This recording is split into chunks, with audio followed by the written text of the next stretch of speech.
Alô, som.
Ô, tá pronto aí?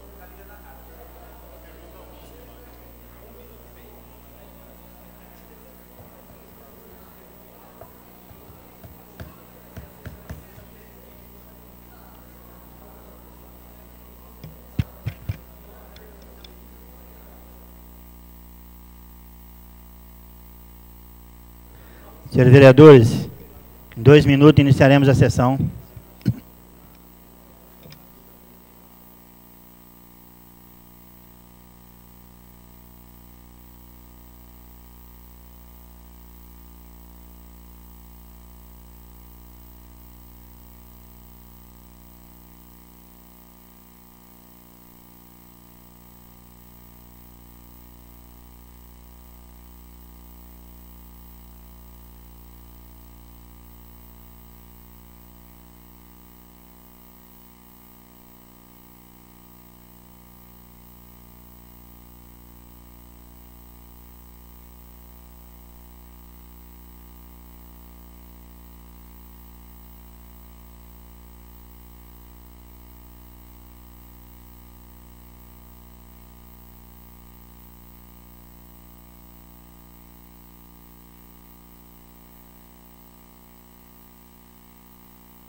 Senhoras e senhores, boa tarde. Daremos início a mais uma reunião ordinária no exercício 2017, em 1º de março de 2017. Solicito aos senhores vereadores que confirmem a presença no terminal de votação.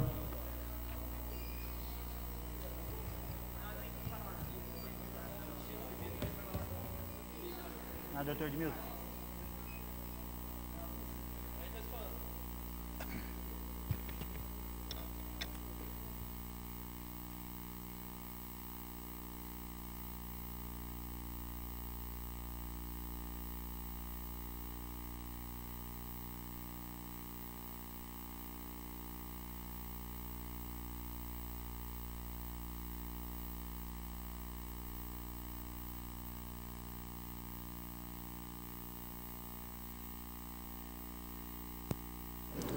Acordo, senhor presidente. Acordo, senhor presidente. Com proteção de Deus, iniciamos nossos trabalhos. Passamos agora à execução do hino nacional.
Filhos deste sol és mãe gentil, pátria amada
Brasil.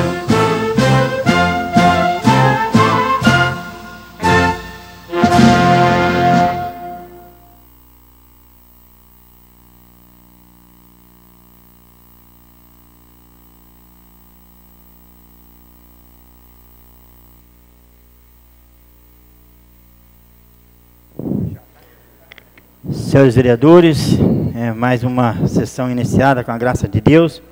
Gostaria aqui de cumprimentar algumas pessoas aqui presentes. Cumprimentar aqui o senhor Vicente, a dona Genoveva e o Romualdo, que estão aqui hoje representando a Escola de Paz, tá? Que vai fazer uso da tribuna. Muito obrigado pela presença. Família Fornazari aqui, além do nosso companheiro guerreiro Joey, temos aqui a Conceição e a Isabel Fornazari. Muito obrigado pela presença. O secretário de governo, muito obrigado, Rodrigo. Tamara. Meu padrinho de casamento, Valdir Villanova, muito obrigado, Dico. Dico é o apelido. Obrigado. Também queria cumprimentar as netinhas, né, do Antônio da loja, essas fofuras aí, olha lá. A Bia e a Isabela. E o filho, João Vitor. Enfim, a todos aqui presentes, né. Neste momento encontra-se na casa o senhor Vicente Ferreira Rodrigues, representando a Escola de Paz do Brasil, seccional de Santa Bárbara do Oeste, que fará uso da palavra para explanar aos senhores vereadores sobre as ações da escola do município, né? Convido o vereador Paulo Monaro que conduza o senhor Vicente até a tribuna. E teremos também, né, uma segunda tribuna livre, onde a Conceição, que após a fala do senhor Vicente, você nos dará essa grata alegria, satisfação de tê-lo aqui na casa, tá? Fica à vontade, Paulo.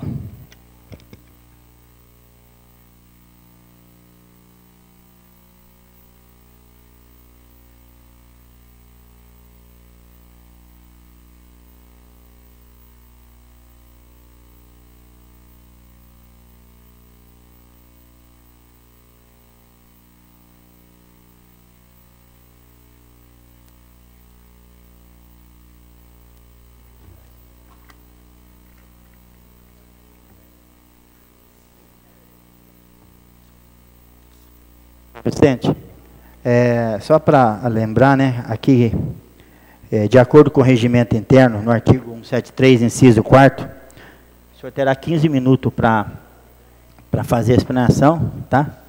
E em seguida, os vereadores, se tiverem alguma dúvida, será aberta as palavras para fazer alguma pergunta, se necessário. Fica à vontade. Muito obrigado.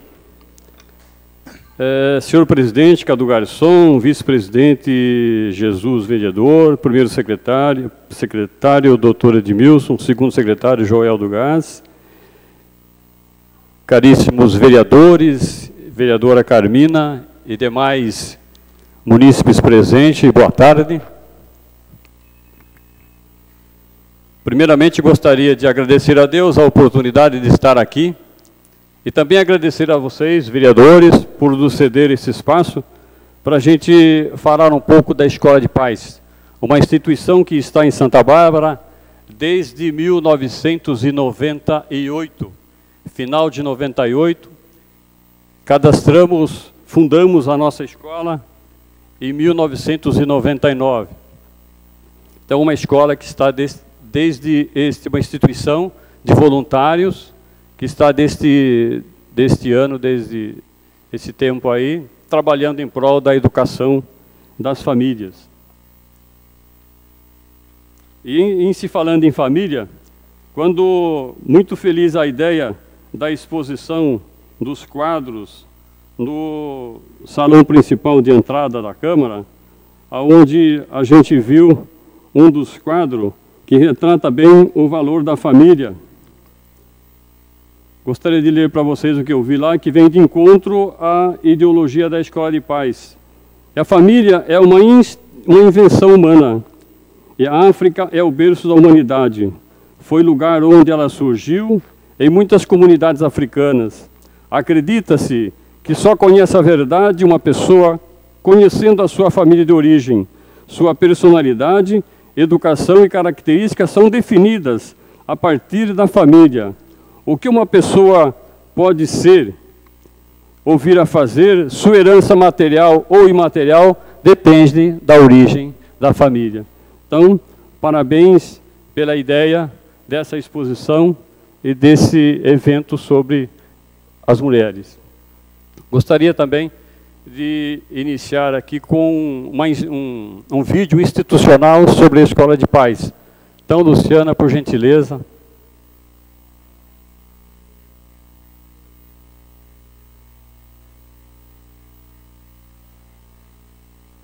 Ao longo do tempo, a educação no Brasil vem enfrentando muitos problemas. Mas, além de reclamar, o que mais estamos fazendo para melhorar este cenário? Será que os desafios começam e terminam só dentro da escola? E o papel da família, da sociedade? Foi refletindo sobre tudo isso que, em 1963, um grupo de pais se reuniu, todos com algo em comum: a preocupação com a formação dos filhos. E perceberam que isso era a chave para famílias mais sólidas e mais unidas. Pais devidamente preparados para orientar seus filhos e, mais que isso, para servirem de exemplo para eles e outros pais.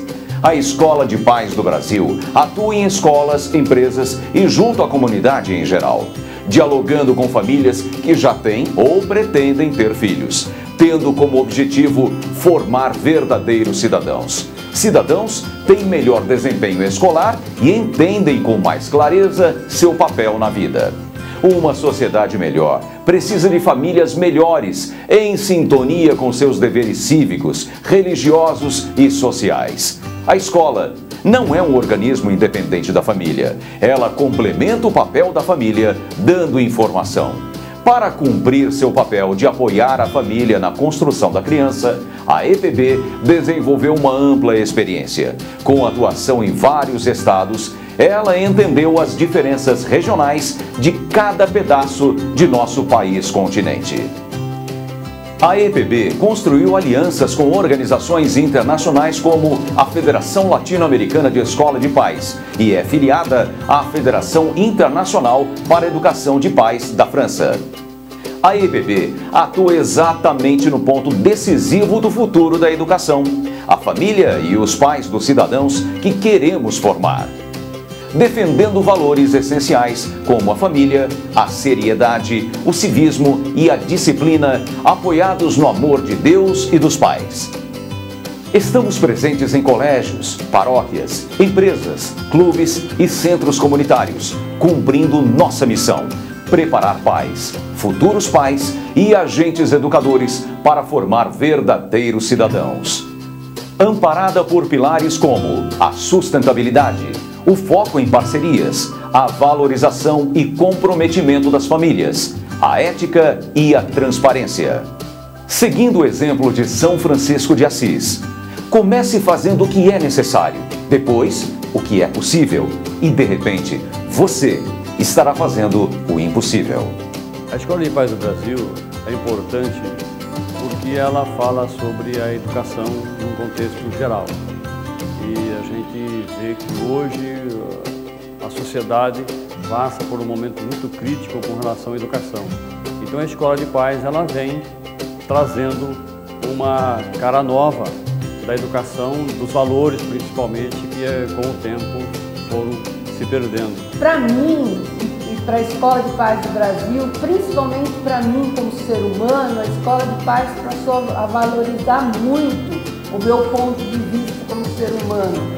Fez com que eu, particularmente, quando conheci a Escola de Paz há 16 anos atrás na minha cidade, eu aprendesse mais como ser humano, como ser filha, como ser mãe, como ser amiga, como conviver com meus vizinhos. Então, ela não abrange só a educação, ela faz a gente crescer como ser humano. Então, a EPB de Santa Bárbara do Oeste, seccional de Santa Bárbara do Oeste, ela atua na região fazendo um trabalho com os pais de escolas, de igrejas.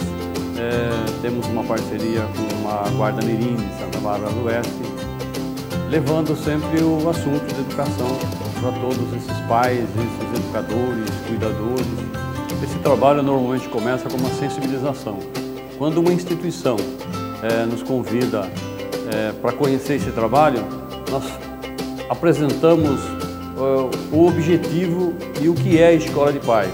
Então, para essa primeira apresentação, a gente chama de sensibilização, aonde vai sensibilizar o pessoal presente a participar junto conosco dos círculos de debates semanalmente feitos por uma equipe preparada para trabalhar esses assuntos referentes à educação. A Escola de Paz precisa do apoio de você, casal, que tem um tempinho para dar para a gente, que tem uma família maravilhosa, que venha nos ajudar, dar um pouco daquilo que você sabe, para que a gente possa compartilhar com outras famílias que estejam precisando mais do que a gente. Você, casal, que tem uma vontade imensa de entrar em algum voluntariado, venha, conheça a Escola de Paz de Santa Bárbara do Oeste e venha participar com a gente. EPB, Escola de Paz do Brasil. Conheça nosso trabalho, apoie nossa iniciativa, seja parte de nosso grupo. EPB, Escola de Paz do Brasil. Isto é uma pequena parte do que é a Escola de Paz, resumidamente. Gostaria também de agradecer minha esposa por estar junto com a gente aqui, além do Romualdo, que também faz parte da equipe da Escola de Paz. Os demais componentes, por compromissos profissionais ou por viagem, não puderam estar presentes. Mas somos hoje aí por volta de 6 casais trabalhando com a educação dentro das igrejas, dentro das comunidades, dentro das escolas, enfim, dentro dos ambientes onde nós somos chamados para fazer esse trabalho. Gostaria de, na sequência também, pedir para a Luciana passar a segunda parte, que vai detalhar um pouco mais sobre o nosso trabalho, sobre a Escola de Paz. Então, acho que todos conseguem acompanhar lá. E somos um parceiro aí da Guarda Mirim, sem vínculo nenhum, apenas somos um parceiro.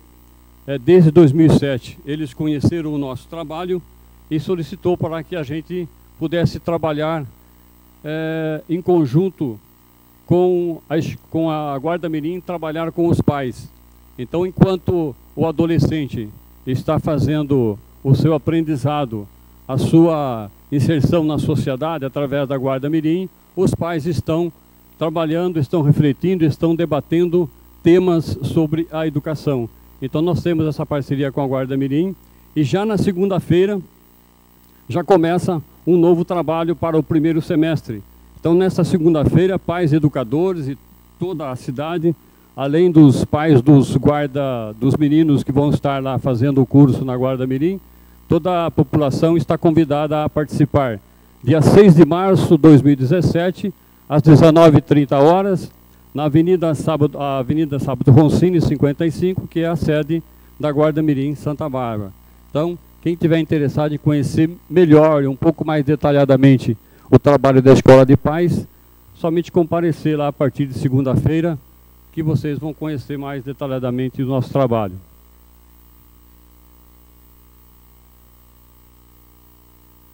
Então, na sequência, eduquem as crianças e não será necessário castigar os homens. Pitágoras, 570 anos antes de Cristo, Pitágoras já falava isso para todos nós, né? Então, a família, quer dizer, não existe uma família perfeita, né? A família hoje, ela está assim, de várias formas. O importante é que nós saibamos respeitar todas as formas de família e que essas formas tenham como prioridade o fruto dentro da família, que são os filhos. A Escola de Paz, ela nasceu no Brasil no ano de 1963. Ela foi trazida pelo padre Charbonneau e Madre Maria da França. Eles ficaram sabendo desse trabalho na França, gostaram muito desse trabalho e trouxeram para o Brasil em 63. Então, fazendo história desde 63 no Brasil e fazendo história em Santa Bárbara desde 98. Na gestão do prefeito Adilson Basso, era secretário da Educação, Pedro Chan. Ele conheceu esse trabalho em Americana, porque em Americana já existia a Escola de Paz. Ele conheceu esse trabalho e trouxe para Santa Bárbara. Convidou a equipe, convidou a seccional de Americana para vir a Santa Bárbara, trazer esse trabalho, apresentar esse trabalho. Nós ficamos sabendo e estivemos no CAIC fazendo as 10 semanas. Naquela época a Escola de Paz trabalhava com 10 círculos de debates, então 10 semanas consecutivas a gente ia até o CAIC para poder debater os assuntos sobre educação. Desse grupo do CAIC saíram 10 casais, e a partir desses 10 casais formou-se a seccional Santa Bárbara do Oeste, que iniciou-se os trabalhos em 1999, e um primeiro trabalho nosso foi lá no Conjunto Romano. Nós trabalhamos primeiramente quando a gente faz a apresentação da Escola de Paz com uma sensibilização, ou seja, é mais ou menos isso que estamos fazendo aqui, essa apresentação do que é a Escola de Paz. Então ela visa a trabalhar com toda a comunidade, com pais, com educadores, com cuidadores, tá?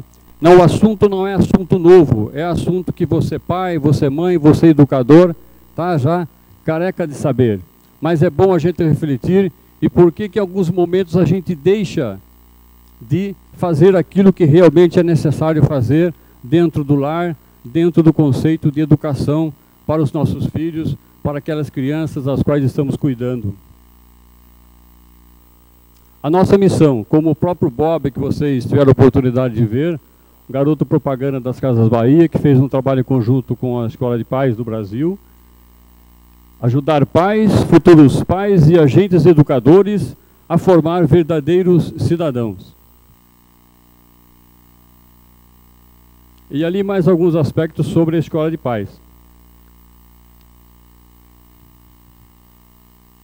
Então podemos perguntar, né, por que fazer Escola de Paz? Por que frequentar 7 semanas esse trabalho da Escola de Paz? Hoje existem tantos cursos para que a gente possa se aperfeiçoar, existem tantas especializações, não precisa ser uma MBA, não precisa ser uma especialização profissional, mas existem tantos cursos que a gente poderia estar fazendo, por que não participar de um trabalho desse da Escola de Paz?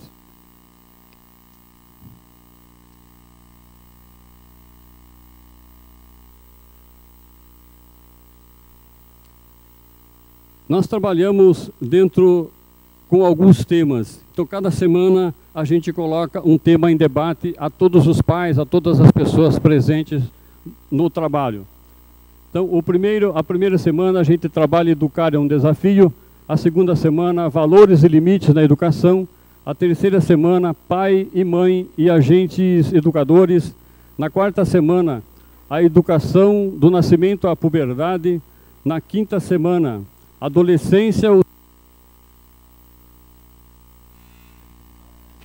Mas eu vou, com o tempo do escritor e o assunto é importante, mais 5 minutos, tá, senhor Vicente? Tá.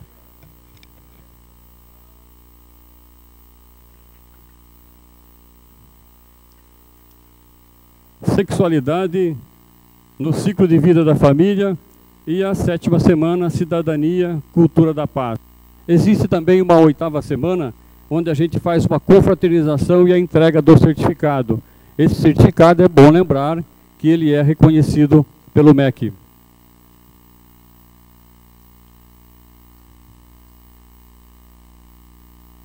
Aí agora, mais rapidamente, cada círculo que a gente vai estar trabalhando, né, poderia estar passando assim com um pouco mais rápido, porque é exatamente aquilo que a gente comentou, né?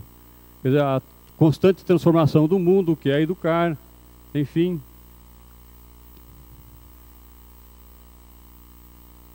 Para que se educa. Depois, no segundo círculo, os valores, sobre os limites. Hoje a gente vê que a sociedade, uma falta de limite incrível, porque dentro de casa, o berço onde se educa não tem limite. Como é que na sociedade a gente vai ter limites? E isso se estende a todos os níveis. Não é só a família mais necessitada. Todo nível cultural, social, econômico, a gente depara com essa deficiência. No terceiro círculo, a gente fala da função da mãe, a função do pai, a função dos agentes educadores. No quarto, a gente fala sobre a educação do nascimento à puberdade, onde a gente fala das etapas do desenvolvimento. Não podemos passar a mesma regra, o mesmo limite para uma criança de 2, 3 anos, ao irmão maior dela de 7, de 8 anos. O entendimento é diferente. Então, para cada faixa etária, tem-se uma forma, uma dinâmica de se apresentar aquilo que se quer dentro de casa. A sexualidade, a gente fala das transformações físicas, hormonais, da diferença entre sexo e sexualidade, e também aí a gente faz um pequeno comentário aí em cima de um livro de um doutor especializado nessa parte de sexualidade. A gente fala dos 8 sexos, né? Que hoje a gente, queira ou não, a gente precisa respeitar as pessoas como elas são.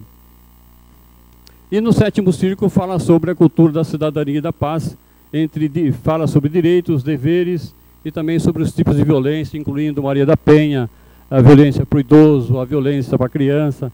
Enfim, a gente fala resumidamente, porque não dá para se aprofundar muito, mas pelo menos fica aquilo que é básico para que a família, para que o educador possa ir para casa e refletir que tipo de educação está sendo colocado naquela casa, está sendo colocada por aquele pai, por aquela mãe, por aquele educador. E a minha infância? Então é importante a gente deixar claro para os pais que a gente não quer que eles privem a criança da infância, mas que seja dado a cada momento da vida da criança aquilo que realmente ela precisa. Criança tem que brincar, criança tem que correr, criança tem que crescer, dormir, enfim. A família continua sendo o alicerce da sociedade, desde a sua origem.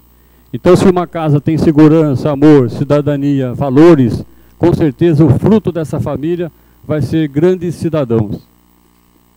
E o segredo não é correr atrás das borboletas, é cultivar o jardim para que elas venham até você. Mário Quintana. E aí só uma mensagem final e também aproveitar aqui esse momento final para mais uma vez agradecer essa oportunidade. A gente também é uma instituição totalmente de voluntários, a gente não ganha nada, a gente não tem vínculo com ninguém.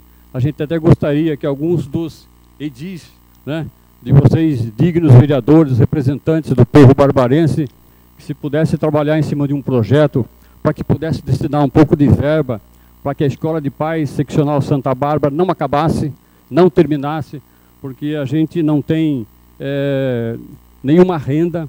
A gente, às vezes, precisa estar fazendo pizza, está promovendo jantares, e por falar em promover jantares, a gente terá um almoço praticamente, né? Um forno, um porco na fornalha, que vai ser no dia 19. Vocês têm essa propaganda no mural de vocês, do salão, do saguão principal. Então, aqueles que puderem, dessa forma, ajudar a Escola de Paz, nós agradecemos. E, mais uma vez, se alguns dos vereadores gostaria que abraçasse essa ideia sobre educação fundamental no nosso país, no nosso lar, dentro desta casa, abraçasse essa ideia e que pudesse trabalhar em cima de um projeto para que a gente pudesse ter uma verba por parte da prefeitura para que a nossa Escola de Paz não as mensalidades que a gente precisa pagar. Muito obrigado.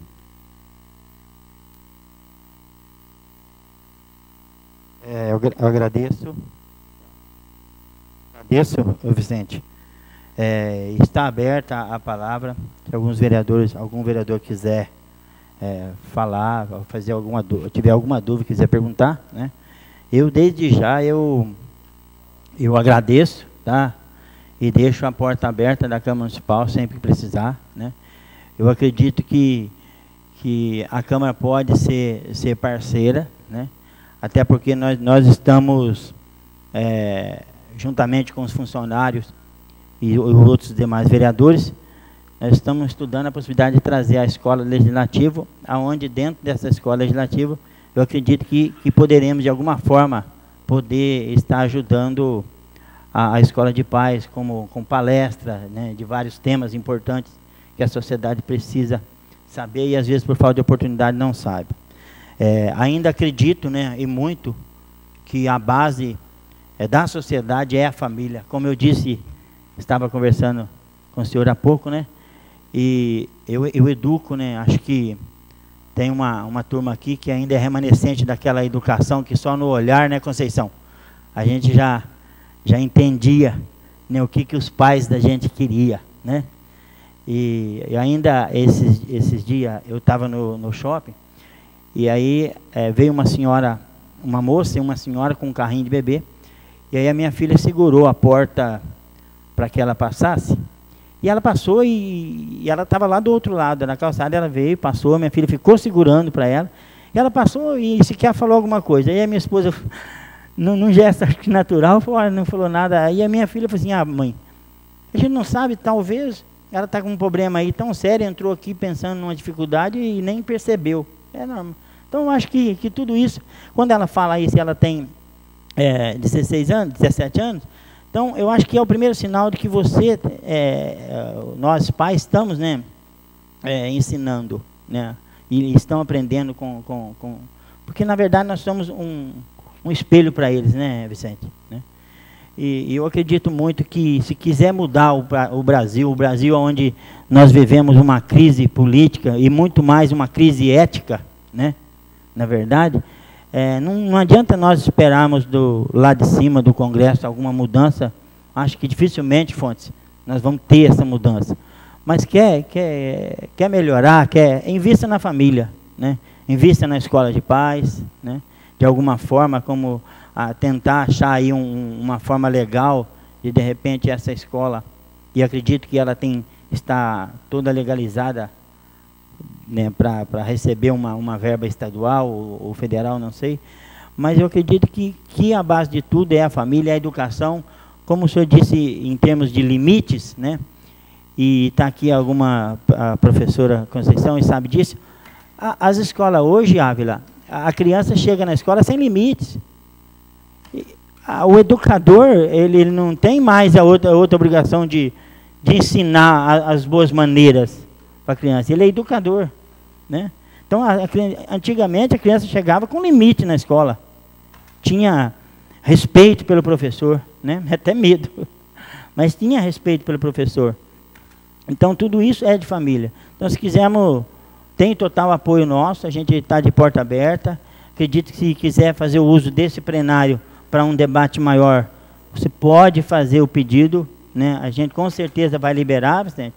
E eu acredito que a família é a base de tudo, como a educação é a base de tudo, né? Tem uma frase, não sei se é Vitor Hugo ou se é uma educadora do Pará, dizia que cada escola que abre é um presídio que fecha. E é isso, né?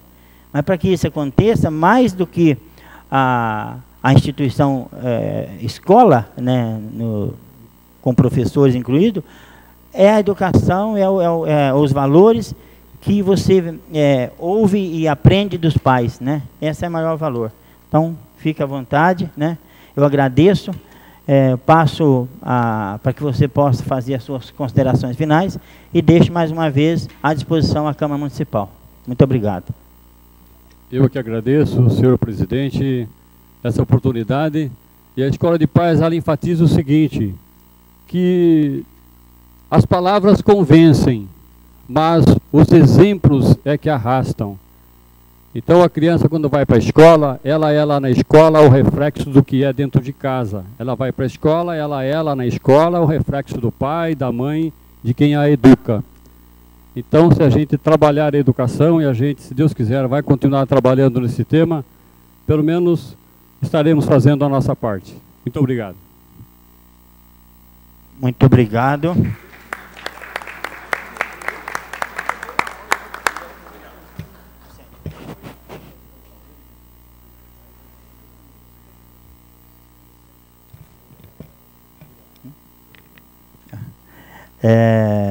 Para fazer, né, na verdade, nós, pelo regimento, nós temos um uso de tribuna livre, mas como o vereador Joey Fornazari, né, o nosso colega Joey, e me disse do assunto, da importância do assunto, Joey, né, nós abrimos com a permissão de todos os vereadores uma exceção hoje para que nós tenhamos aqui a segunda tribuna livre, né. Então, neste momento, encontra-se na casa a senhora Conceição Fornazari, representante do subsede de Santa Bárbara do Oeste, do Sindicato de Professores de Campinas Região, que fará o uso da palavra para explanar aos senhores vereadores sobre a reforma da Previdência e os direitos dos professores. Eu não sei, Joey, se você pode aqui, não sei, a Angelita está aí para recepcioná-las. Oi? Então, a Conceição, o Bruno vai recepcionar. Seja bem-vindo na Tribuna Livre de hoje.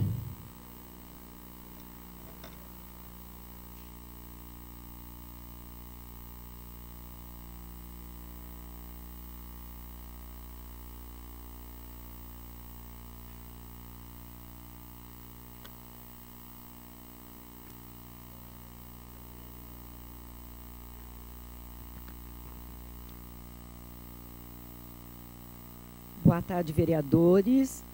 Boa tarde, à mesa. Boa tarde, presidente e todos os componentes.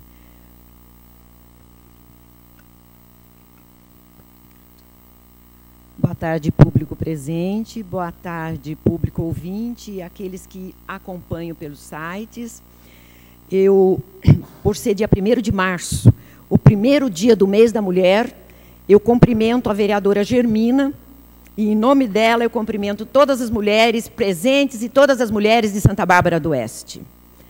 Realmente, falar dessa temática de perda de direitos, especialmente no mês de mulher, e perda de direito que atinge mais as mulheres, é extremamente importante. E a Câmara Municipal de Santa Bárbara do Oeste é pioneira nesse debate. Nós sabemos que todas as câmaras, todas as assembleias, devem pautar a reforma da Previdência e a perda de direito para os trabalhadores, para as trabalhadoras e especialmente para as mulheres. Mas a Câmara de Santa Bárbara do Oeste abriu essa exceção e já permitiu que a gente abra esse debate no dia 1º de março. Se não, vejamos. Eu fiz alguns slides, mas não significa que eu vou ler todos, não, porque professor adora falar e adora escrever. Então, eu comecei a minha fala, eu vou fazendo assim, vocês já vão mudando, tá? Comecei a minha fala com o pensamento da Simone de Beauvoir. Nunca se esqueça que basta uma crise política, econômica ou religiosa para que os direitos das mulheres sejam questionados. Esses direitos não são permanentes. Você terá que se manter vigilante durante toda a sua vida. E daí eu peguei 3 frases que estão mobilizando as mulheres do Brasil inteiro. A primeira: em defesa das mulheres e contra as propostas de perdas de direitos. A segunda: nenhuma mulher a menos, nenhum direito a menos. E a terceira: se não lutar, seu direito vai acabar. Então, são exatamente essas 3 frases que são a síntese do que nós temos que discutir, deliberar e construir nesse mês de março para o resto dos meses e talvez para o resto das nossas vidas.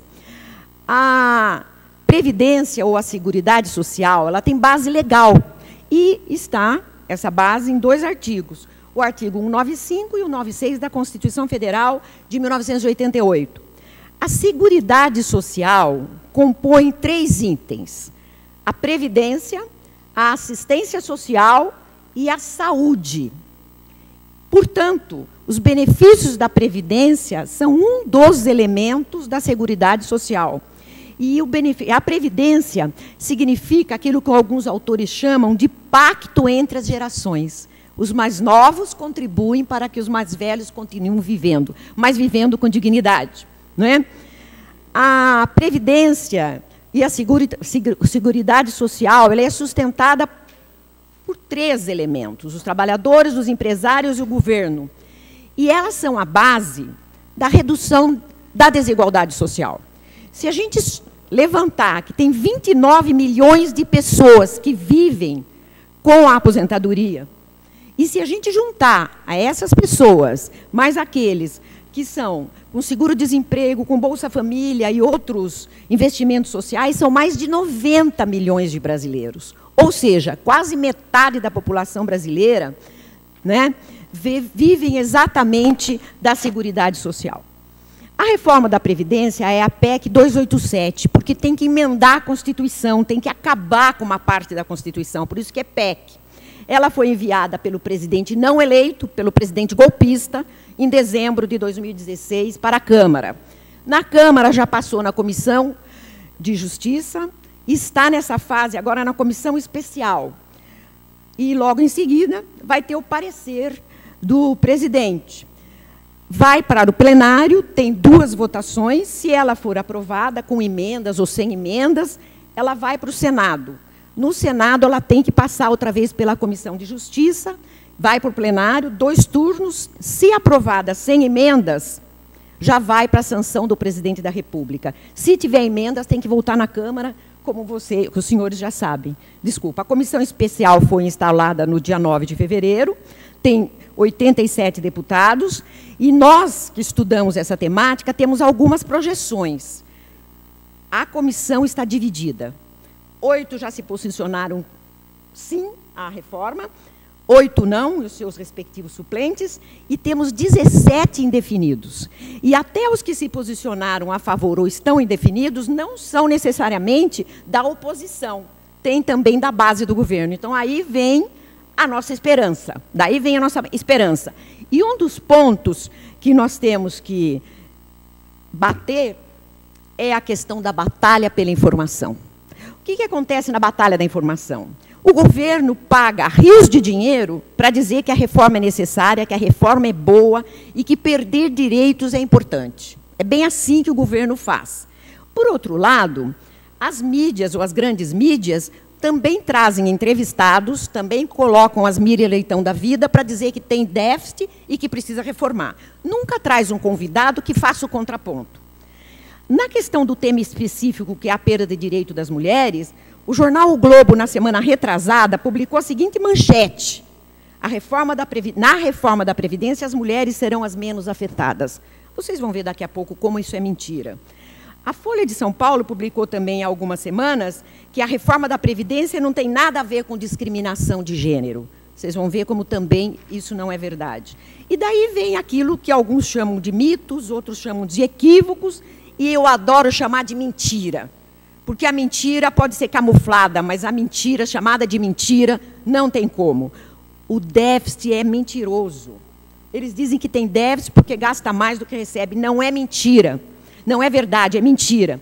E há estudos que não são ideológicos, são estudos científicos, feitos, por exemplo, pela Associação Nacional dos Auditores Fiscais da Receita Federal, pelo DIEESE, que é o Departamento Intersindical de Estatísticas e Estudos Socioeconômicos, por universidades, por pesquisadores extremamente competentes que dizem que, na verdade, isso é uma falácia. Inclusive, o DIEESE mais a Anfip lançaram, no dia 21, um documento, se vocês tiverem condições, procurem, tem na internet. Eles fazem um resumo da PEC e fazem todas as premissas do que por que a PEC é prejudicial aos trabalhadores, né? E também apontam que as receitas da Seguridade Social são sólidas, suficientes para pagar o SUS, Bolsa Família e outros, né? O problema é de outra ordem, é o pagamento de juros da dívida interna, é o pagamento ao capital financeiro e, mais do que isso, a desvinculação das receitas da União. Até o ano passado, 20%, esse ano já passaram a ser 30%. Então, nós precisamos entender esse jogo. E, para entender, nós temos que ser didáticos, temos que ser pacienciosos, temos que apresentar dados, temos que provocar debates, fazer audiências públicas e assim por diante. Né? Já agradeci à Câmara, que é uma maneira de envolver a comunidade de Santa Bárbara, e eu espero que a Câmara faça até audiências públicas para esse tema. Daí, vai lá para frente, eu vou apresentar muito rapidamente os dados que a Anfip fez, acho que são 3 para frente. Aí, dê uma olhadinha no que a Associação dos Auditores Fiscais fez. 707 bilhões de arrecadação em 2015. Nós não temos dados atuais, não saíram ainda. Daí vocês vão ver a Seguridade Social também de 2015. Quanto que gastou? 683, o outro, bem. Então, o superávit de quase 24 milhões. E daí eu peguei a sequência de superávites, que é a outra tela, essa aí. Olha só, vocês olham rapidinho e vão ver, desde 2012, 13, 14, 15, superávit. Ou seja, o que nós precisamos é aumentar a receita e não diminuir despesas. E daí, no outro, tem algumas ações que nós temos que fazer. Né? Nós temos que combater a sonegação, nós temos que revogar isenções fiscais, tem que formalizar o trabalhador informal, desculpa aí, eu não estou muito acostumada com microfone, eu dou aula para muitos alunos, mas sem microfone. Temos que revogar a DRU que eu acabei de fazer. E temos que retomar o crescimento econômico, que é uma outra mentira. Eles dizem que nós já estamos crescendo e não é verdade. É só olhar o salário médio, é só olhar a questão dos desempregados, é só olhar a situação precária que a maioria do povo vive nesse momento no Brasil. Como é que é a aposentadoria atual? Todo mundo sabe, 35 anos de contribuição para homens, 30 para mulheres. Tem regime especial, por exemplo, professores de educação básica. Educação superior não tem, mas, de qualquer sorte, tem um pedágio de 17% para homens e 20% para mulheres, que também diferencia dos demais trabalhadores. Também nós temos aposentadoria especial para o trabalhador das minas, enfim, para os trabalhadores que têm condições insalubres. E tem a segunda regra, que é 85-95, que é a aposentadoria comum para todos, e 80-90 para professor, para a professora. Então, você pode optar por um e por outro. Também não é bom, mas faça o que está vindo pela frente, é uma coisa muito cruel. Tem aposentadoria por idade, 65 anos para homens e 60 para mulheres, desde que tenha 15 anos de contribuição. O que a reforma faz? E tenta fazer, segundo o Diese? Ela atinge todos os atuais e os futuros contribuintes. Ela atinge todos os tipos de benefícios e todos os regimes, público e privado. Ela retarda o período do gozo da aposentadoria. Ela reduz os benefícios. Ela fala que tem direito adquirido, que tem regra de transição, mas é uma outra falácia. Ela converge segmentos distintos, mulheres e homens, rurais e urbanos, servidores públicos e privados, professor de educação básica e demais trabalhadores. A reforma é ampla, profunda e prejudicial, segundo o Diese. O salário mínimo deixa de ser a base da referência. Há uma idade mínima de 65 anos, mas o presidente da República, a qualquer momento, pode mudar para 70 anos. Basta ter dados que mostrem a necessidade de fazê-lo. A regra de transição ela é exigente e restritiva, só para o acesso do benefício, porque o valor já cai enormemente. Bom, daí eu falei um pouco da sociedade desigual com regras iguais, e daí vem uma coisa terrível, a privatização da Previdência. Porque ela tem estímulos, algumas vezes sutis, e outras vezes explícitos, à previdência privada. Que, mesmo quem paga não tem garantia que vai gozar. Em resumo, retrocessos imensos. Então, desvincula, modifica, a idade mínima, olha lá, gente, o item 3. Idade mínima, 65 anos e 49 anos de contribuição. É fim de aposentadoria especial. Aqui eu dou alguns exemplos de regra de transição, mas eu nem vou falar, porque eu deixei com a Betinha, com a minha irmã, com a Bel e com a minha nora Bruna, um jornal que eu trouxe, que é feito pela Confederação dos Trabalhadores em Estabelecimentos de Ensino do Setor Privado, que tem tudo isso. Também vai ter acesso aqui todos os senhores nobres vereadores e a vereadora, né? Então, vejam só, gente. Hoje o valor é 5.531 o teto. Assim mesmo é difícil chegar nesse teto. E imagine com a reforma, ninguém vai chegar. Ninguém. Vamos ver uma crueldade com as viúvas ou os viúvos. Após a reforma, o aposentado ou a aposentada que ficar viúvo ou viúva vai ter que escolher. É a sua aposentadoria ou é o benefício do seu marido ou esposa que faleceu? Você quer o seu benefício ou a pensão?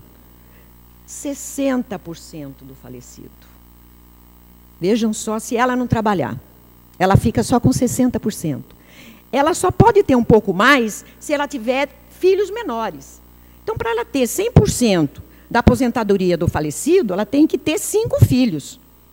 Notem, e a Previdência não vai ter mais regra que o mínimo do reajuste para a Previdência é o salário mínimo. Então, nós vamos ter uma quantidade enorme de famílias vivendo com menos de um salário mínimo, o que é proibido hoje, né?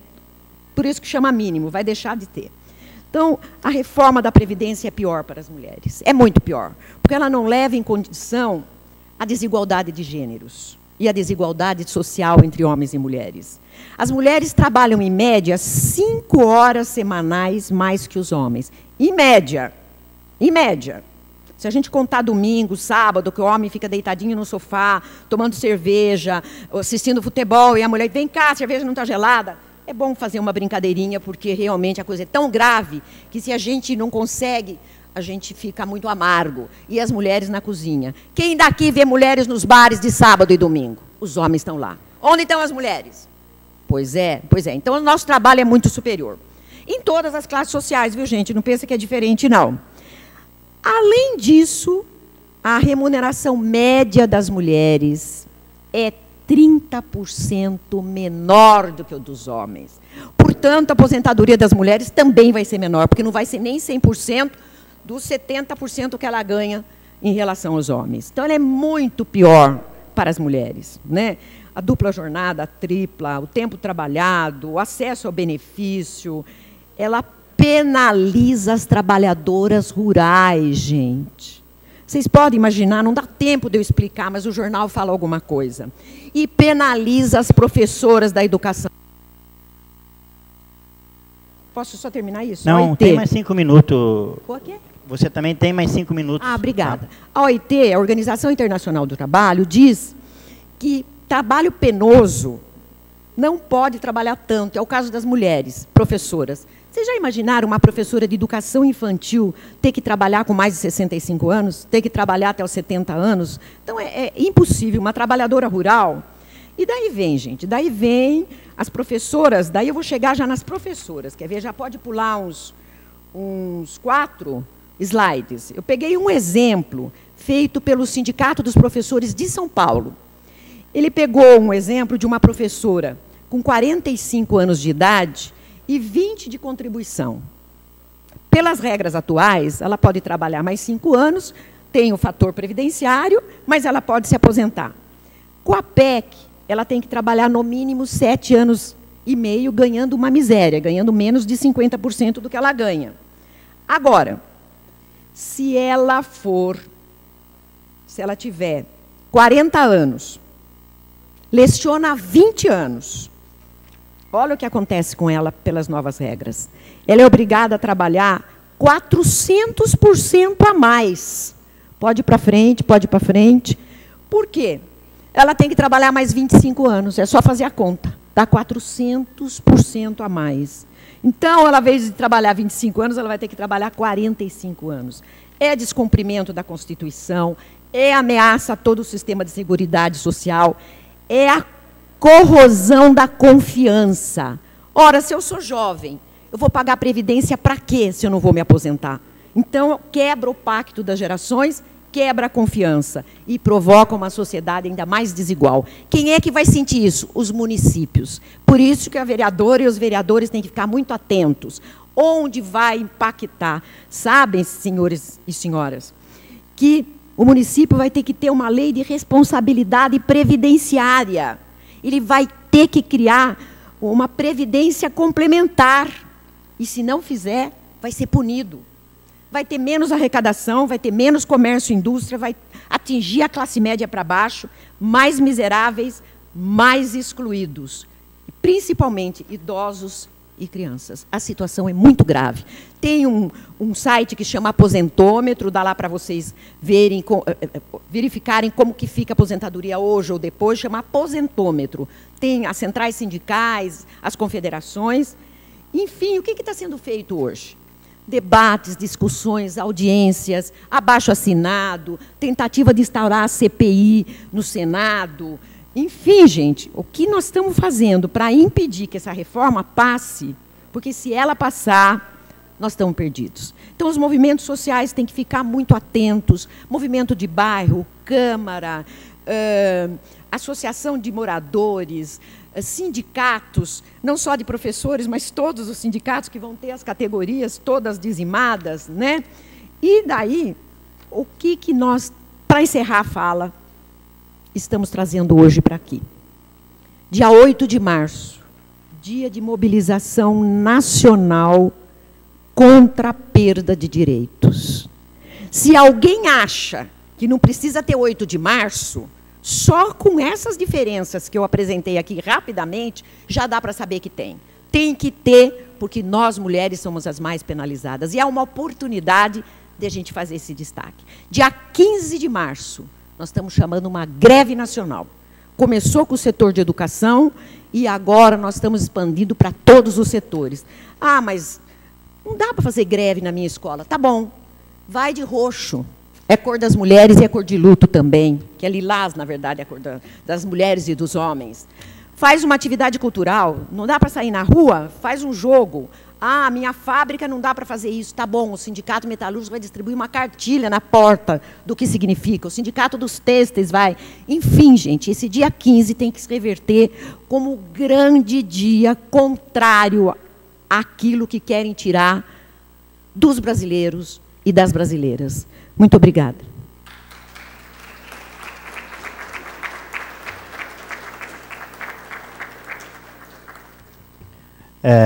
Muito obrigado, viu, Conce? Eu vou abrir a palavra agora para quem quiser falar.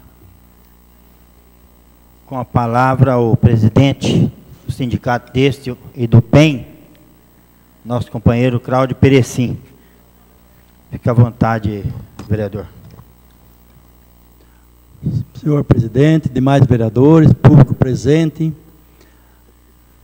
aqui tem autoridades também presentes, o Rodrigo Maiello, e mais convidados aqui, a Santa Bárbara FM, o site da Câmara. Muito boa tarde.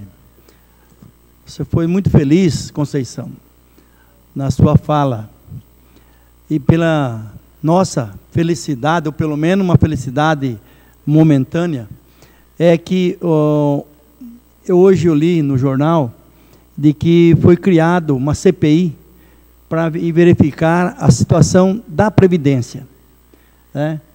Pelo menos foi o que eu li. E isso, segundo informações, foi aprovado. E se foi aprovado, dá um tempo, pelo menos, para poder se organizar, o povo se organizar, porque aquele povo lá em Brasília pode, a qualquer momento, você dormir com uma lei e acordar com outra.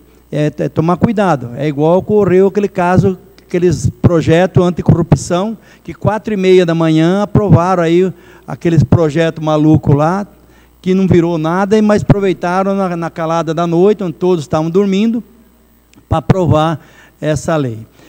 Mas as centrais estão todas elas envolvidas nessa questão da reforma previdenciária. E outra coisa importante também,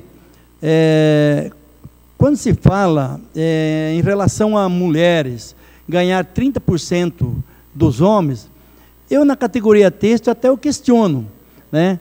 Por quê?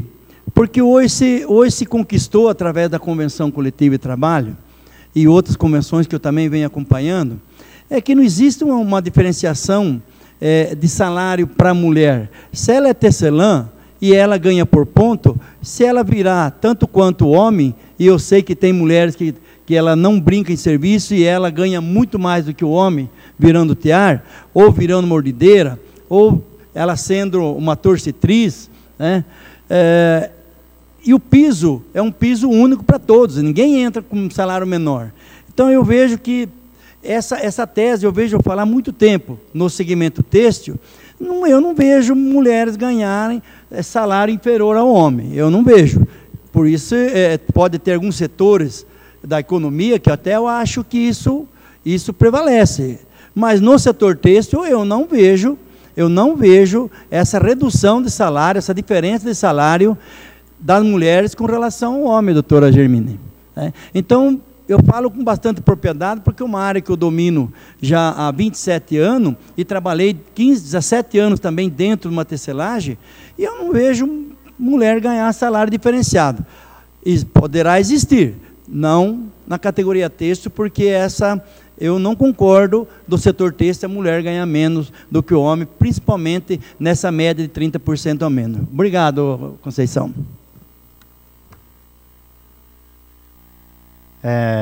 Algum mais vereador queira falar? Fontes? Não? Conceição, também gostaria de agradecer. Você, sempre que vem nessa casa, trouxe assuntos importantes.